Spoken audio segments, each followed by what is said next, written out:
Hello, and welcome to the Understanding Roof Restoration podcast. I'm your host, Karen Edwards from AskARoofer.com. The Understanding Roof Restoration podcast dives deep into the topic of restoring roofs. As the popularity of roof restoration continues to grow, there are many questions that arise.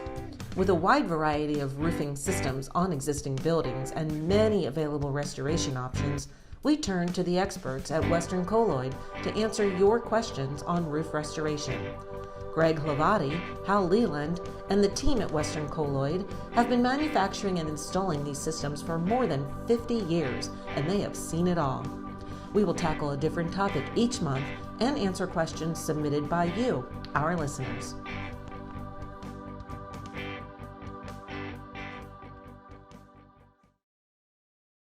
Hello, and welcome back, everyone. I'm Karen Edwards, your host, and I'm really happy to welcome Greg Hlavaty and Hal Leland back to the show. Hello. Hey. Good to see you, Karen. Glad to be here. So today's topic is going to be really interesting because I think this is something that not a lot of people understand what it all means, and it's all about approvals. And we're going to start with talking about what does it mean when a roofing system is FM approved, and what is FM? And a big picture type thing from 10,000 feet. One of the things that has been lacking or kind of overlooked in the roof coating industry and the maintenance industry of roofs has been some of the approvals, and that's because it's always been looked at as a Band-Aid. You know, we'll do a repair, we'll put a coating on there, we'll make it last a little longer. What we tried to do in building maintenance systems was to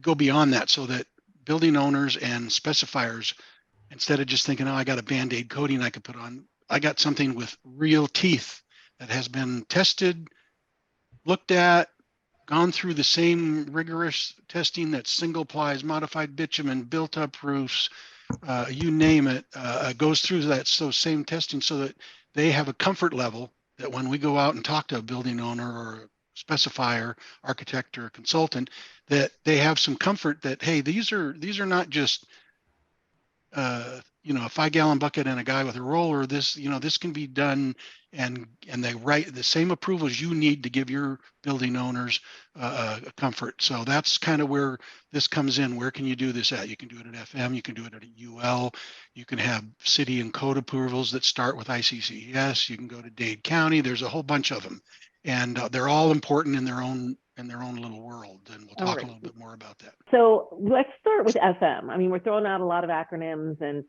especially for a building owner who may not be familiar with it, or somebody just getting started in the industry. Hal, I know you're very involved with FM. Can you tell me, first of all, what does FM stand for, and what do they do? Okay, so FM is Factory Mutual Global, and they're one of the largest insurance carriers in the world. And I've gone over this before, but FM Global was founded in 1835.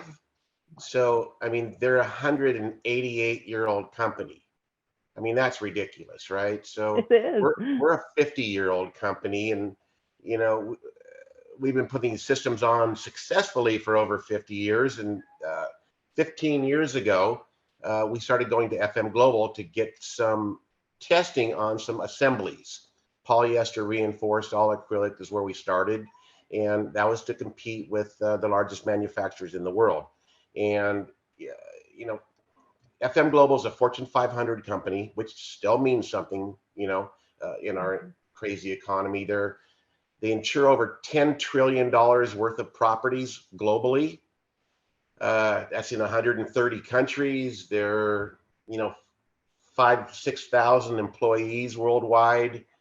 Their research campus in West Gloucester is 1,600 acres. Wow. They're a big deal. And, to go through the trouble of getting an engineer, designing these assemblies, going out, building them, coming back 28 days later and doing the destructive testing and passing these assemblies, it says a lot about your company and the commitment to having that FM approvals mark on your product. if your product has an FM approved mark, that means it's been through the certification testing process to verify its function as intended.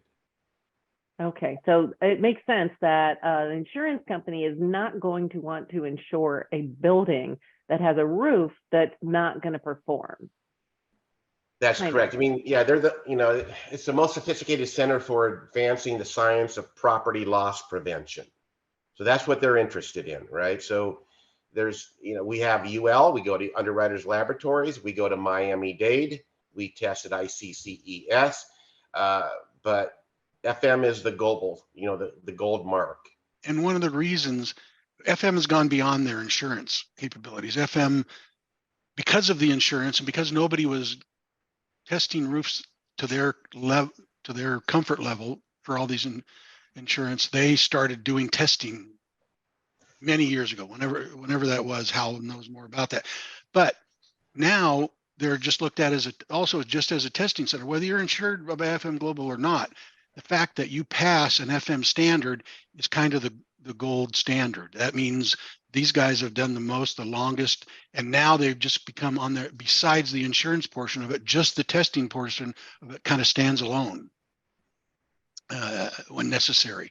You don't necessarily have to have an FM insured building to have an FM approved roof.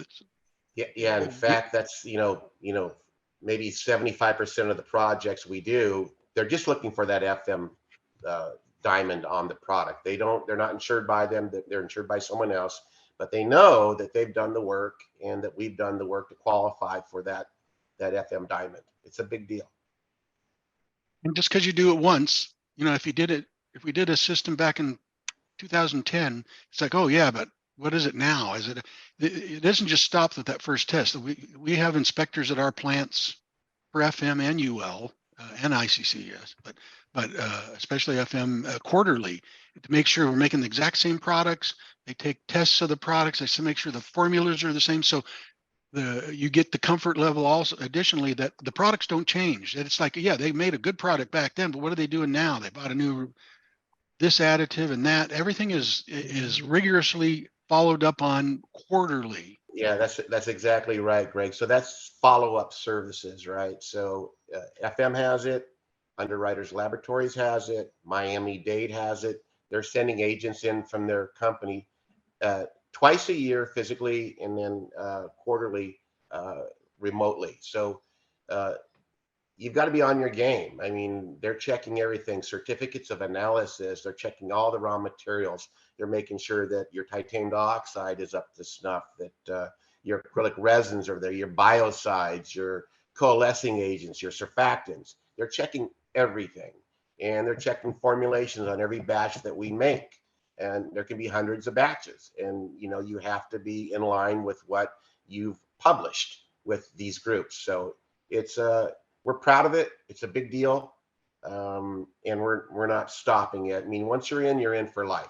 Yeah, it's an investment an investment that you as a company are making into the product and into the performance of the product. That's ongoing. Yeah. Well, it allows us to also get in front of all these consultants and architects and specifiers and building owners throughout the United States and globally.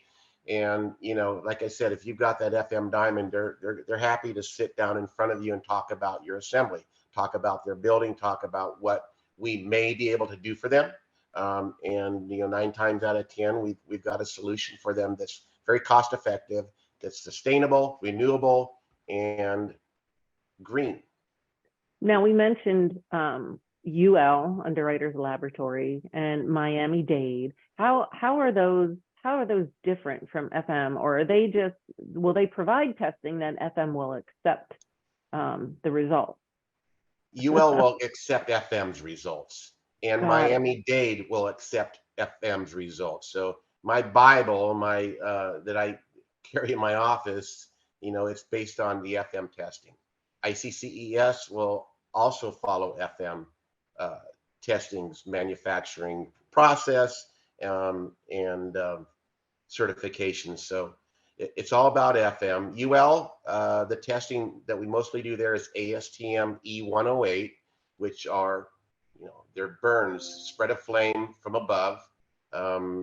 And, at FM, another note, Western Colloid, we have tested a couple of our assemblies at 5 and 12 to Class A, which is ridiculous. 5 and 12 is the highest pitch that they'll test ASTM E1082, and Western Colloid has 2 Class A assemblies for that, which is, it's a pitch like this for 10 minutes at 1650 degrees Fahrenheit, which is it's insane. Wow. Yeah, thank you for explaining that, because we have all the acronyms and numbers. It's hard to follow sometimes.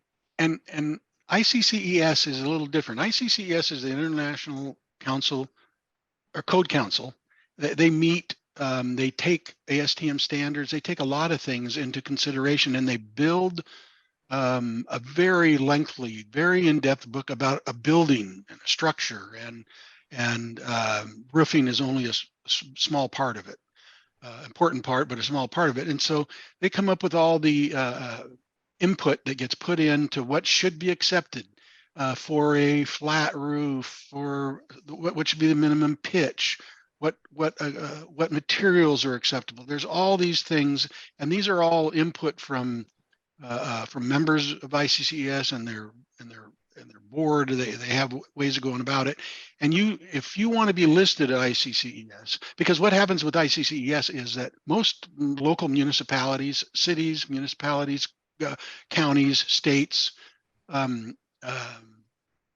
build their own building code, but they don't all write it themselves. Most of them go to ICCES, this huge book, and take pieces out of it, say, oh, the code for this is this, and we're going to use that, and we're going to bring it into our code. So that's kind of the starting place, the ICCES code. A lot of people know it as ICBO. For years, it was called ICBO, the International Council of Building Officials. That means that where all the building officials got together. And so most of your local start with, they meant to take everything, but they take pieces of it. So if you can get up there at ICCES and show them the right testing. FM is one of the things they'll do. UL, you can give them UL tests, you can give them different things, but FM is one of the most complete. So you can take an assembly or a product, either an assembly system or a product, and get an ICC. Yep, you meet all the things we required in this type of a roof, whether it's a fluid applied roof, whether it's a modified bitumen, whatever. You meet these things, you can get an IC, and then you pay to be listed up there. And that's kind of they're really a listing agency for you. And these criterion Greg's talking about, these are ASTM and ANSI tests. So ASTM is another huge part of this whole process, and we're deeply involved at ASTM. I'm subcommittee chairman DO 809, which is that a long title, but basically it's all coatings, most chemistries for the world. My first engineer at FM Global, Dan Boardman, who's now vice president out at the research campus in charge of all the engineers. He's also at DO8 ASTM, and I had dinner with him a couple weeks ago in Denver, and these ASTM tests are what everyone bases everything off of for everything that you have in your home. There's a test for your carpet and your rugs and the fiber in the carpet, and they're all based on either strength or machines that are used to make them, or the performance of them. ASTM, American Society for Testing Materials, I believe is what it is. Yep. And they say American, but it's really international. It's an international group for sure. And so that's where all the basic tests come. Then you go to FM and they'll use ASTM E108. They'll use ASTM this for elongation. They'll use ASTM, and they all build all these different tests. And then at the end, you want to get listed with a city or a state or something that, you can go to ICCES, or you can just go to your local government. But, like some states have listing agencies, usually pay. They don't do anything. You just give them all the work you've already done. You bring in your work that you've done the testing, and they give you a number. Okay, you've passed, this product has passed this for our system of acrylic roof coating or whatever. And so and all these things cost money. Right. So every step of the way you're spending money, and it's not a little bit. It's not tens of dollars, it's hundreds of thousands of dollars and millions for some of our big companies out there. And that's all to give the building owner a comfort level that, hey, these things are tested. There's a backbone there somewhere that is supporting this and keeping it in line and all that. And we decided early on in the coding business to step up the game for us and become part of that system, so we could become part of the specification route to get and comfort route. When I say comfort, building owner comfort, that they're getting what they're paying for, and it isn't just me saying, "Oh, this is great. We've used it for a long time. It'll work. Don't worry." This podcast is brought to you by AskARoofer and Western Colloid Fluid Applied Roofing. When you're looking for answers for your roof, what better place than AskARoofer.com? If you are looking for answers on restoring your commercial, industrial, or low-slope roof, look no further than Western Colloid. For over 50 years, they have been bringing old roofs new life. Together, we're helping contractors, building owners, property managers, architects, engineers, and consultants choose the best commercial roofing system. Find Western Colloid today on AskARoofer.com. What should a building owner know? Because there's approvals, but then there's ratings too. What is the difference, and what should they be looking for? Well, usually, Hal can talk more about this. I'll say what I know about them.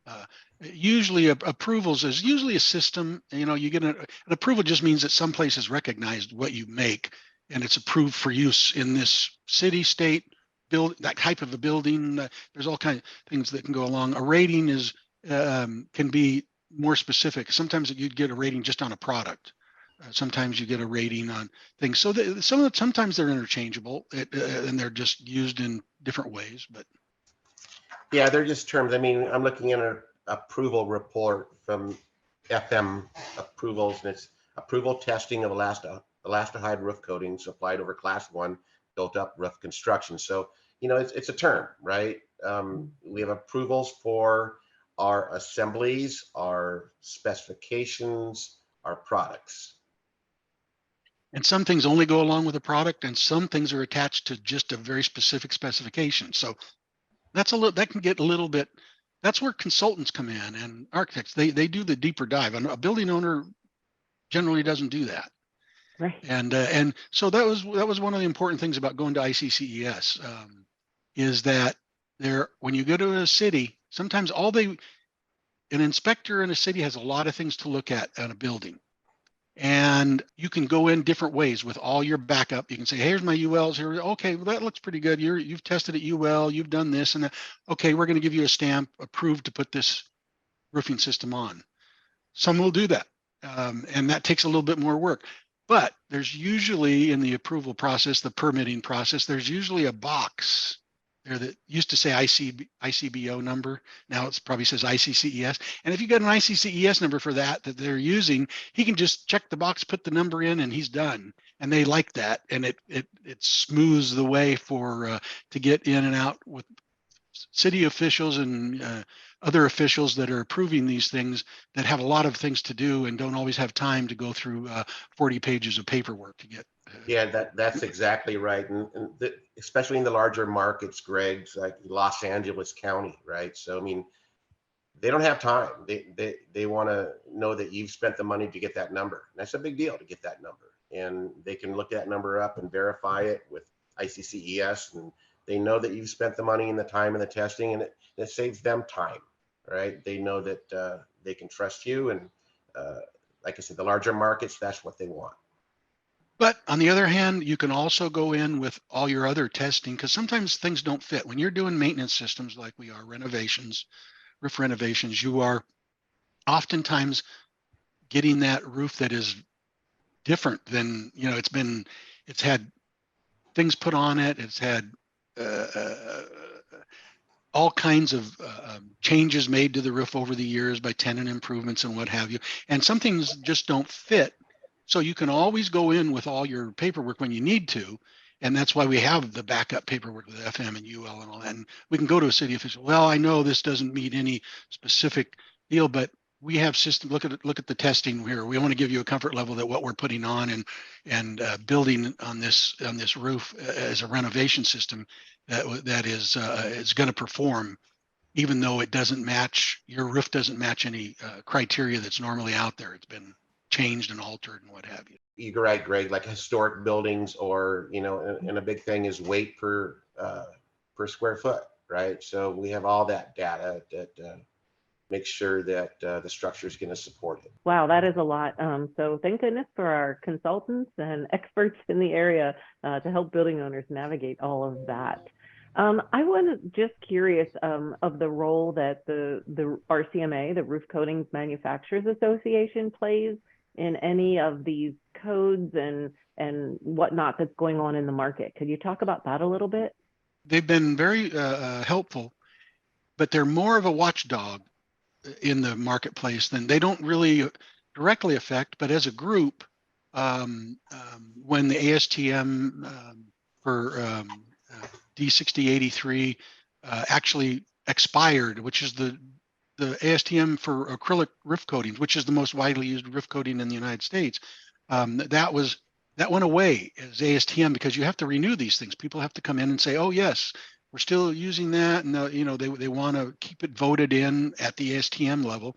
That ASTM went away. Well, all of us as manufacturers at the RCMA weren't doing anything about it. Well, finally, a few active people in there said, look, this is going away. We need to do something about it. That's how Hal got involved in ASTM, and we signed up as a company, and Hal became very active in there and became the subcommittee chairman for all roof coatings. And we got that back in. We got it altered to a more modern, because these things, some of these things were developed back in the 40s, 50s, 60s. They're not. They need to be up. Some of them need to be updated. There's new technology, and that was one of them. So that was updated, and that all came about because the RCMA was looking at it and saying, hey, what's going on? Why is nobody participating? There, some of our most important ASTM numbers are being retired.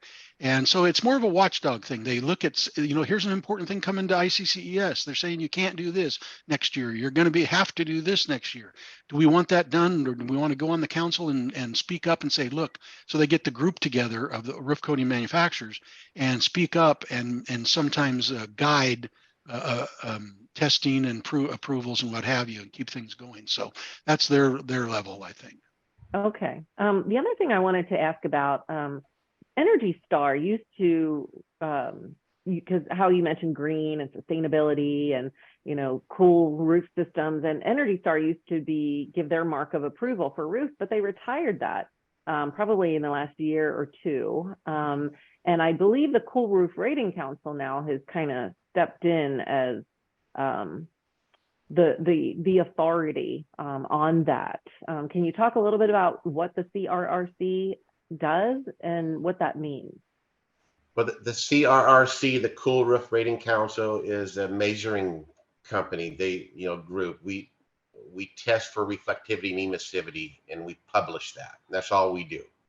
And I say we do because I'm on the board of directors for the Cool Roof Rating Council. Okay. So, and we were deeply involved with Energy Star as well, and we still work with Energy Star. In fact, our meeting 2 weeks ago in Las Vegas, we had representatives from the EPA there at our meeting.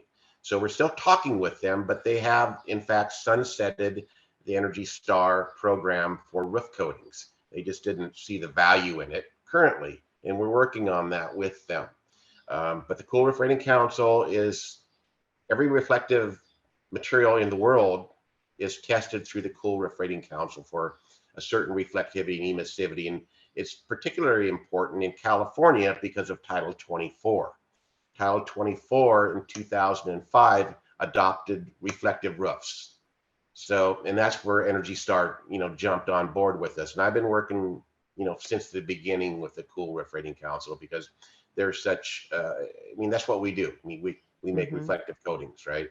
You weren't asking them to do a lot of extra work, but they brought it on. They made it an important thing to building owners. They threw it out there, and then they deserted them. I think they did a very big disservice to the people of the United States by dumping that, because they made that one of the main things to look at. Oh, make sure you got an Energy Star roof. Make sure you get. And the Cool Roof Rating Council held the testing numbers, you could go to the cool, and if you had them at the CRRC, you could get your Energy Star approval and put that Energy Star stamp on your products and all that. Then all of a sudden, well, we've done our job with the roofing. That's over. And well, they've done their job with refrigerators too, and they've done their job with air conditioners too, but they keep going at it. And to just dump it, because some people still look at it. They looked at it as an important thing. And I think they've done a disservice to the building owners. They absolutely have. And that's our, our government in certain areas very weak and fractured. And at the time they dumped us, they were giving roof coatings for reflectivity and emissivity 1 point. But if you put a bike rack in front of your building, they gave you 4 points. Oh. So, they're, I don't know. We went to Washington. I sat in there with a research chemist and one of our sales folks from the RCMA, and we met with the EPA. And we sat down with Wayram right before he was shooed out of office during the Obama administration. But we've been working on it. We're continuing to work on it, and we haven't given up on Energy Star. I mean, it's a great program, but it's being run by the federal government, which isn't always effective. True. Well, I'm glad to see that they were at the CRRC meeting recently and that you guys are still working on it. Yep. Good stuff.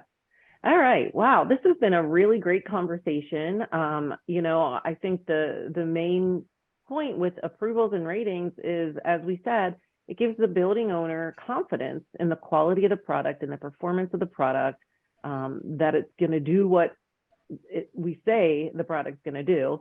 And I know that the fluid applied roofing systems we've talked about this in other podcasts, decades and decades of proven performance. So building owners can be assured that, yes, it is going to work, it's going to perform, it's going to do what it's supposed to do.